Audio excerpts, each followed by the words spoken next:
চেরাপুঞ্জি ঘুরতে এসে প্রতারণার শিকার হলাম। শুধু বাংলাদেশিরা নয়, কলকাতা ও আসাম থেকে আগত অনেক ভারতীয় পর্যটকও এই চেরাপুঞ্জিতে প্রতারিত হয়েছেন। পুরো ভিডিও দেখার অনুরোধ জানিয়ে শুরু করছি মেঘালয় সিরিজের তৃতীয় পর্ব। শিলংয়ে আজ আমাদের দ্বিতীয় দিন। গতকাল সন্ধ্যায় শিলং এসে পৌঁছেছি। এখন হোটেল থেকে বের হওয়ার জন্য আমরা রেডি হচ্ছি। সকাল 7টায় হোটেল থেকে বের হলাম চেরাপুঞ্জি যাওয়ার উদ্দেশ্যে। আর শিলংয়ে আপনারা সকাল সকালেই হোটেল থেকে বের হতে হবে, কারণ শিলংয়ে প্রচুর ট্রাফিক জ্যাম থাকে। তো এখন প্রথমে নাস্তা করব, তারপর রওনা দেব। নাস্তার জন্য আমরা একটা সাধারণ মানের হোটেলে ঢুকি। মেনু ছিল লুচি ও সবজি। 4 পিস লুচির সাথে সবজি, এর দাম 60 rupee.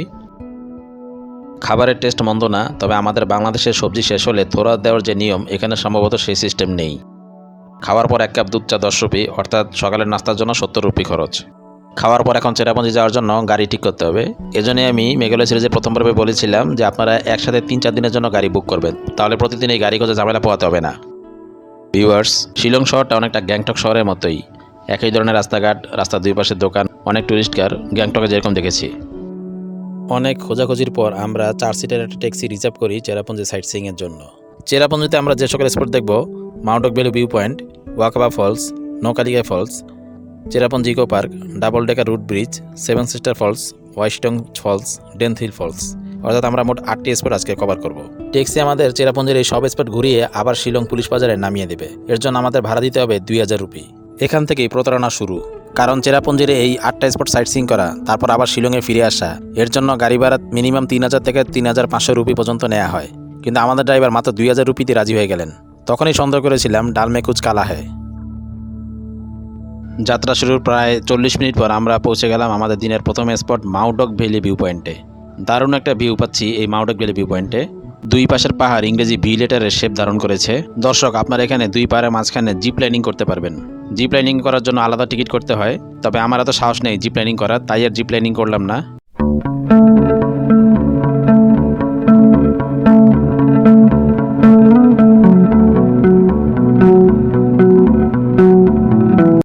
Viewers, mount okay valley view পয়েন্টে কিন্তু অনেক সময় মেঘ থাকে। তো আজকে আমাদের লাক ভালো যে আজকে মেঘ ছিল না, আমরা ভ্যালির একটা ক্লিয়ার ভিউ পেয়েছি। গতকাল আমরা যে ডাউকি সাইট সিইং করেছি সেখানেও কিন্তু সবগুলো স্পটের ক্লিয়ার ভিউ পেয়েছি। গ্রীষ্মকালে মেঘালয়ের প্রায় সব ভিউ পয়েন্টে ক্লিয়ার ভিউ পাওয়া যায়, তবে গ্রীষ্মকালে অন্য সমস্যা আছে, সেটা এই ভিডিওতেই দেখতে পারবেন। এখানে গাড়ি পার্কিংয়ের চার্জ রয়েছে, সেই চার্জ ট্যুরিস্টদের দিতে হয়। এছাড়া এখানে একটা রেস্টুরেন্ট রয়েছে, যারা সকালে নাস্তা করে আসবেন না তারা এখানে ব্রেকফাস্ট করতে পারেন। 10 মিনিট পর আমরা চলে এসে আমাদের দিনের দ্বিতীয় স্পট তিনাম মাসি ভিউ পয়েন্টে। এই ভিউ পয়েন্টের উপরে উঠতে হলে 20 রুপিতে টিকিট কাটতে হয়, কিন্তু আমরা যেহেতু কিছুক্ষণ আগেই পাহাড় দেখেছি তাই আর টিকিট কেটে উপরে উঠে পাহাড়ে ভিউ দেখার ইচ্ছে নেই। রাস্তার পাশে দাঁড়িয়ে যতটুকু ভিউ দেখা যায় সেটাই আমরা দেখি।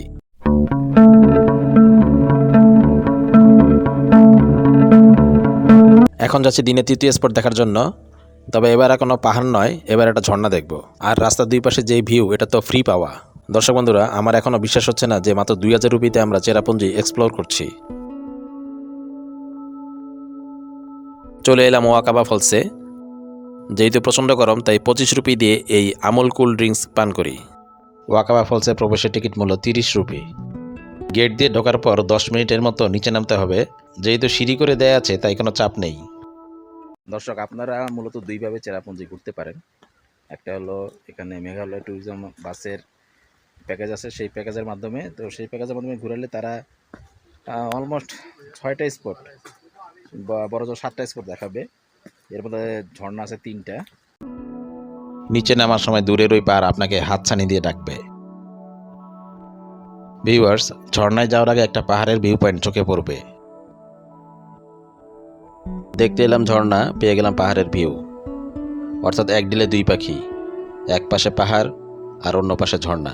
এই হলো ওয়াকাবা ফলস। ঝর্ণায় পানির পরিমাণ অনেকটাই কম, কারণ এখন বর্ষাকাল না, এখন গ্রীষ্মকাল। তারপর এত দূর থেকে ঝর্ণার পানির ঝাপটা আমাদের চোখে মুখে লাগছে। দর্শক, বর্ষাকালে ঝর্ণায় পানি বেশি থাকলেও মেঘের কারণে পাহাড়ে এরকম ভিউ দেখতে পাবেন না। বর্ষাকালে বেশিরভাগ সময় পাহাড় থাকবে মেঘে ঢাকা।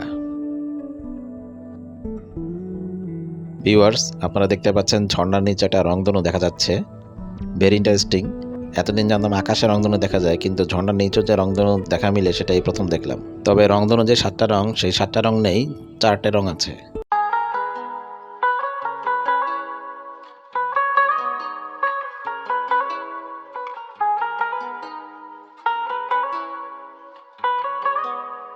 আর এখানে যে কি সুন্দর একটা বাতাস, সেটা আর বলে বোঝানো যাবে না। এই ভিউ পয়েন্টের সাথে দার্জিলিংয়ের লাভার্স ভিউ পয়েন্টের কিছুটা মিল আছে। এবার একটু ঝর্ণার আপার সাইডে যাব। এই হলো ঝর্ণার আপার সাইড। এখন গ্রীষ্মকাল, পানি কম, ভরা বর্ষা আপনি এই জায়গায় দাঁড়াতেও পারবেন না।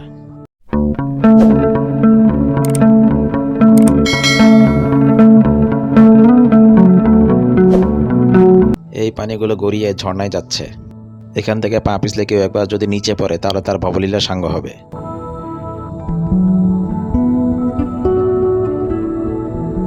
আর ওই যে ওই পাশে যে লোকজন দাঁড়িয়ে আছে, কিছুক্ষণ আগে আমরা সেখানেই ছিলাম। ভিউয়ার্স, চেরাপুঞ্জির এই ওয়াকাবা ফলস থেকে স্যাটিসফাইড 100। এখন যাব নেক্সট স্পটে। চেরাপুঞ্জিকে বলা হয় বৃষ্টির শহর। আমরা ওয়াকাবা ফলস থেকে বের হওয়া মাত্রই শুরু হলো বৃষ্টি, অথচ কিছুক্ষণ আগেও ছিল ঝলমলে রোদ। তবে বৃষ্টি বেশিক্ষণ স্থায়ী হয়নি, যেমন হঠাৎ করে নেমেছে তেমন হঠাৎ করে থেমেছে। আমরা এখন যাব নোয়াকালিকা ফলস দেখার জন্য। ড্রাইভার আমাদের নোয়াকালিকা ফলসে না গিয়ে নিয়ে গেল চেরাপুঞ্জি ইকো পার্কে। রাগে ক্ষোভে ও ড্রাইভারের উপর জিদ করে আমার এই পার্কে যাইনি, তাই পার্কের ভিতরে আপনাদের দেখাতে পারলাম না বলে দুঃখিত। ওয়াকাবা ফলস দেখার পর আমাদের যাওয়ার কথা ছিল নোয়াকালিকা ফলসে, কিন্তু আমাদের ড্রাইভার বলে দিল সে নোয়াকালিকা ফলসে যাবে না। শুধু তাই নয়, ড্রাইভার নাকি অন্য 2 স্পট ওয়াইশিটং ঝর্ণা ও ডেনথিল ফলসেও যাবে না। ড্রাইভারকে কেন যাবে না জিজ্ঞেস করলে উনি বললেন 2000 রুপিতে নাকি নোয়াকালিকা ফলস, ডেনথিল ফলস, ওয়াইশিটং ঝর্ণা এসব জায়গায় যাওয়া যায় না। ড্রাইভার আরও জানালো নোয়াকালিকা ফলস 30 কিলো দূরে, রাস্তা ভালো না, এছাড়া গ্রীষ্মকাল হয় নাকি ঝর্ণায় পানি কম। কিন্তু আমরা যখন ট্যাক্সি রিজার্ভ করি তখন তিনি এসব কথা কেন বলেননি। ওয়াইশিটং ও ডেনথিল ঝর্ণার কথা বলা হলে ড্রাইভার বলল এই 2 ঝর্ণা নাকি ভিন্ন রাস্তায় এবং রাস্তার অবস্থা নাকি খুবই খারাপ, এজন্য উনি যেতে পারবেন না। এছাড়া এসব জায়গায় যেতে হলে ট্যাক্সি ভাড়া 3000 থেকে 3500 রুপি লাগে, মাত্র 2000 রুপিতে এসব জায়গা কভার করা যায় না। ভালো কথা, কিন্তু আমাদের একটাই প্রশ্ন, এসব যুক্তি গাড়ি ঠিক করার সময় উনি বললেন না কেন? উনি শুরুতেই বলতেন যে আমি 2000 রুপিতে এত সব জায়গায় যেতে পারবো না, আমরা তখন অন্য ট্যাক্সি ঠিক করতাম। অথচ আমরা যখন গাড়ি ঠিক করার সময় সব স্পটগুলোর নাম বলছিলাম, উনি তখন ওকে ঠিকই বলেছিলেন।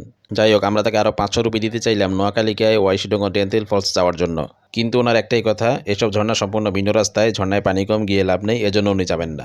অথচ ওয়াইশিটং ঝর্ণা চেরাপুঞ্জির সবচেয়ে সুন্দর ও সবচেয়ে বড় ঝর্ণা। শুধু আমাদের সাথে না, আসাম থেকে আগত এক ফ্যামিলির সাথেও এরকম স্ক্যাম হয়েছে। পরবর্তীতে সেই ফ্যামিলি ড্রাইভারকে 1000 রুপি বেশি দিতে চাইলে ড্রাইভার রাজি হয়। এখন কথা হলো এইসব স্ক্যাম থেকে বাঁচার উপায় কি?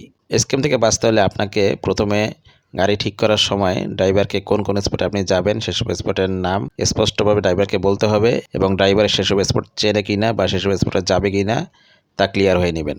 এছাড়া এইসব স্পটে যাওয়ার জন্য ড্রাইভার কত রুপি নেবে সেটা সুনির্দিষ্টভাবে জেনে নেবেন। সবচেয়ে গুরুত্বপূর্ণ বিষয়, ড্রাইভারের সাথে গাড়ি ঠিক করার সময় একজন কথা বলবেন আর অন্যজন সেই কথার অডিও বা ভিডিও রেকর্ড করবেন, যাতে করে পরবর্তীতে ড্রাইভার যদি পল্টি খায় তাহলে সেই অডিও বা ভিডিও রেকর্ড দিয়ে আইনানুগ ব্যবস্থা নিতে পারবেন। যাই হোক, ড্রাইভারের এমন বাটপারির কারণে আমাদের চেরাপুঞ্জি ঘোরার মুডটাই নষ্ট হয়ে যায়। আমরা এখন যাবো আমাদের আজকের শেষ স্পট 7 সিস্টার ফলস দেখার জন্য। যদিও আমাদের নোয়াকালিকা ফলস, ওয়াইশিটং ঝর্ণা এবং ডেনথিল ঝর্ণা দেখার কথা ছিল, কিন্তু ড্রাইভারের স্ক্যামের কারণে আমরা এইসব ঝর্ণা দেখা থেকে বঞ্চিত হলাম। চেরাপুঞ্জির আর একটা কমন স্পট হলো double decker living root bridge. ড্রাইভারকে স্পটে যাওয়ার কথা বলে ড্রাইভার বলে আমরা নাকি শুরুতে তাকে স্পটের কথা বলিই নি। এমন মিথ্যাবাদী ও চিটার ড্রাইভার যেন কারো ভাগ্যে না পড়ে। চলে এলাম শেষ স্পট 7 সিস্টার ফলসে। রাস্তা পার হতে হবে। 7 সিস্টার ফলসের আর একটা নাম আছে নংস্থাং ফলস, এরকম কিছু একটা। 7 সিস্টার ওয়াটার ফলসের পাহাড়। এই পারে 7টার মতো ঝর্ণা রয়েছে, যদিও কোনো ঝর্ণায় পানি নেই কারণ এখন গ্রীষ্মকাল। ঝর্ণায় পানি না থাকলেও পাহাড়ের ভিউটা কিন্তু দুর্দান্ত। বর্ষাকালে মেঘের কারণে এখানে পাহাড় বা ঝর্ণা কোনোটাই ঠিকমতো দেখা যায় না। 7 সিস্টার ওয়াটারফলস থেকে কিছুটা হতাশ, কারণ ঝর্ণায় একদমই পানি নেই। তবে আমি এই সময়টা এসেছিলাম কারণ ঢাকায় এই সময় মোটামুটি বৃষ্টি হচ্ছিল। ভেবেছিলাম হয়তো এখানে যেহেতু বৃষ্টি হচ্ছে তাহলে তো পৃথিবীর সর্বোচ্চ বৃষ্টিপাতের স্থান চেরাপুঞ্জিতে নিশ্চয়ই বৃষ্টি হচ্ছে। গতকাল রাত্রেও শিলংয়ে বৃষ্টি হয়েছে, তো সেই হিসেবে ভেবেছিলাম ঝর্ণায় হয়তো পানি পাবো, কিন্তু এখানে আসলে কড়া রোদ। 7 সিস্টার ফলসের রাস্তার উল্টা পাশে জলপ্রপাতের মতো একটা জায়গা রয়েছে, এখন যাচ্ছি সেখানে। হ্যাঁ, বড় বড় পাথরের ফাঁক দিয়ে পানি বয়ে যাচ্ছে। কেউ গোসল করছেন, কেউ শরীর ভেজাচ্ছেন, কেউ আবার জলকেলি করছেন। এই যে এই ফ্যামিলিটাই আসাম থেকে এসেছে এবং এদের ড্রাইভারও এদের সাথে প্রতারণা করেছে। বর্ষাকালে এই জায়গায় যখন পানি আরও বেশি থাকে তখন এই জায়গাটা আরও বেশি সুন্দর লাগে। অনেকে 7 সিটার ফলস দেখে চলে যান, কিন্তু এই জায়গাটায় আসেন না, বাট আসা উচিত।